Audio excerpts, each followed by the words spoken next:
पत्रकार छोड़ दे यार, हमसे बड़ा पत्रकार है क्या?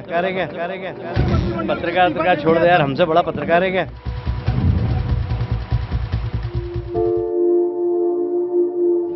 अरे रोज ही मरते भाई लोग, अरे रोज ही मरते भाई लोग।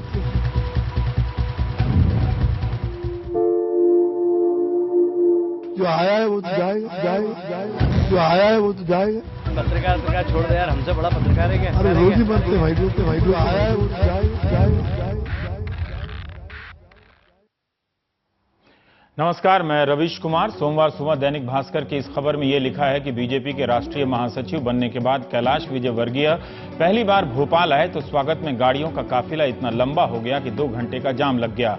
इस जाम में फंसे एक एम्बुलेंस में नवजात बच्ची थी जिसे तुरंत अस्पताल ले जाना था। उसके पिता लाचार होकर एम्बुलेंस का दरवाजा पीटते रह गए, लेकिन नारेबाजी के शोर में किसी ने नहीं सुनी। डॉक्टरों ने कहा कि आधा घंटा पहले ये बच्ची आ जाती तो जान बच सकती थी। कैलाश विजयवर्गीय से जब पत्रकार अक्षय सिंह की मौत के बारे में पूछा गया तो उन्होंने कहा कि पत्रकार क्या होता है, हमसे बड़ा पत्रकार होता है क्या? जिस पार्टी के महासचिव बने हैं उनके नेता और प्रधानमंत्री नरेंद्र मोदी जी खुद को सेवक बताते हैं। सेवक की पार्टी के महासचिव खुद को सबसे बड़ा बता रहे हैं। कैलाश विजयवर्गीय का कहना है कि मीडिया ने उनके उस बयान को तोड़ मरोड़ कर पेश किया है जिसे आप कैमरे में उन्हें साफ साफ बोलते बिना तोड़े मरोड़े देख सकते हैं। व्यापम की व्यापकता की हालत यह है कि मध्य प्रदेश के डॉक्टरों की जमात कैमरे पर बोलने से घबरा रही है। 4 जुलाई 2014, 4 जुलाई 2015 को यानी साल भर के अंतर पर एक ही तारीख पर जबलपुर मेडिकल कॉलेज के 2 डीन की मौत हो जाए तो सोचिए चंद्रकांता संतति लिखने वाले स्वर्गीय देवकी नंदन खत्री जी भी बेहोश हो जाएं, अगाथा क्रिस्टी तो भोपाल आकर पगलाइए जाएं।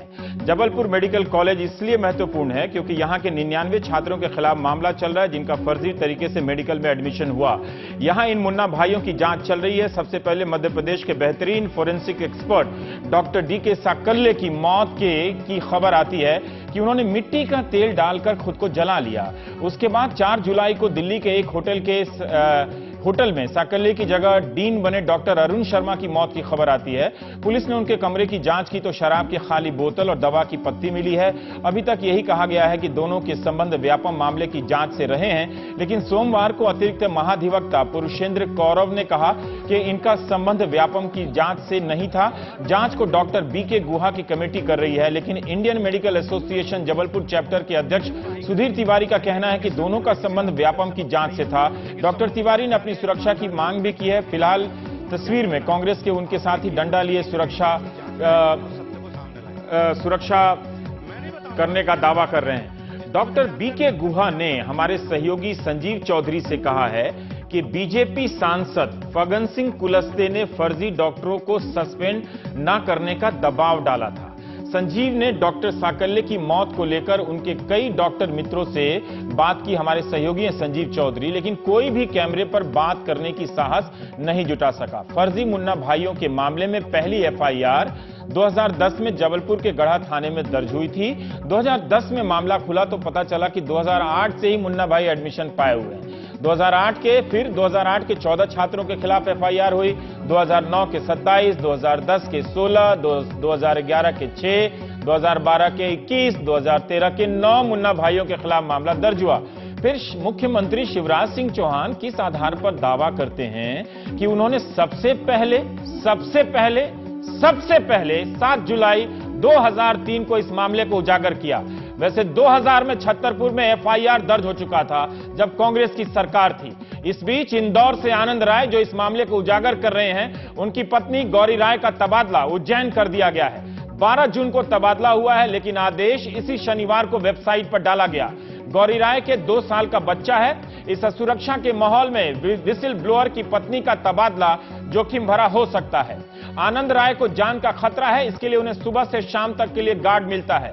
यह पूरे विश्व का पहला ऐसा खतरा है जो घड़ी देखकर 11 बजे शुरू होता है और शाम 7 बजे छुट्टी कर लेता है, क्योंकि आनंद राय को इसी समय के लिए गार्ड मिलता है। ग्वालियर के आशीष को भी साइकिल सवार सिपाही सुरक्षा प्रदान कर रहा है। यह भी दुनिया का पहला खतरा है जो इस सिद्धांत पर कायम है कि आशीष को हमला करने वाला कभी स्कूटर बाइक से नहीं आएगा तो पैदल या साइकिल से आएगा। 55 एफआईआर, 2500 आरोपी, 2000 गिरफ्तार, 500 फरार। व्यापकता देखिए इस व्यापमवा की। सोमवार को मध्य प्रदेश के अखबारों की खबरों के अनुसार बीजेपी नेता गुलाब सिंह और उनके बेटे शक्ति प्रताप सिंह की तलाश में एसआईटी की टीम ने दिल्ली, भोपाल से लेकर भिंड तक में दबिश दी। इस पर इनाम घोषित किया जा सकता है। इंसाफ पर गुलाब सिंह मुख्यमंत्री के करीबी ना होते तो उन्हें राज्य मंत्री का दर्जा ना मिलता। राज्य पिछड़ा आयोग के विशिष्ट सदस्य थे। उनका बेटा शक्ति सिंह पीएमटी में चौथा रैंक लाकर फरार ना होता। यही नहीं, शिवराज सिंह के पूर्व पीए प्रेम प्रसाद की बेटी का भी व्यापम से एडमिशन हुआ है। एसआईटी चीफ के मुताबिक व्यापम मामले में अभी तक संदिग्ध मौतों की संख्या 35 हो चुकी है। इनमें से 10 रोड एक्सीडेंट में मारे गए हैं, 5 ने आत्महत्या की है, 4 की मौत शराब या ड्रग्स से हुई है और 2 की दिल का दौरा पड़ने से। 48 घंटे में 3 संदिग्ध मौत। क्या सब कुछ संयोग ही है? राजस्थान पत्रिका की एक क्लिपिंग बताती है कि इंदौर के एमजीएम मेडिकल कॉलेज के छात्र दीपक वर्मा की संदिग्ध परिस्थिति में मौत हुई। दीपक ने 2008 में इस कॉलेज में दाखिला लिया था। उनके पिता का दावा है कि वह इस घोटाले से संबंधित हर राज को जान गया था, इसलिए उसकी हत्या कर दी गई।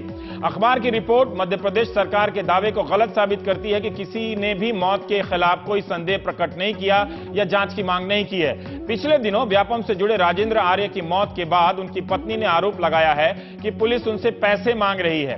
पिछले हफ्ते एसआईटी के chief retired justice Chandresh Bhushan ने हमारे सहयोगी सिद्धार्थ रंजन दास से कहा कि एसटीएफ से जुड़े 2 जांचकर्ताओं ने अपनी सुरक्षा को लेकर चिंता जाहिर की है।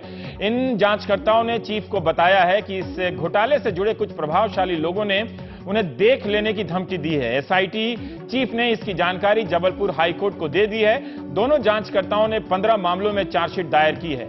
महान एसआईटी के भरोसे एसटीएफ को धमकी मिलती है तो उसका भरोसा कोर्ट। लगता है धमकी देने वाले मौज कर रहे हैं। क्या मध्य प्रदेश की सरकार एसटीएफ को सुरक्षा नहीं दे पा रही है? उनके जांचकर्ताओं को यह घोटाला सिर्फ मरने वालों की संख्या के चलते खतरनाक नहीं है, बल्कि इसलिए भी है कि न जाने कितने मेहनती बच्चों के अरमानों का खून कर नेताओं, अफसरों और एजेंटों के बच्चे डॉक्टर बन गए होंगे।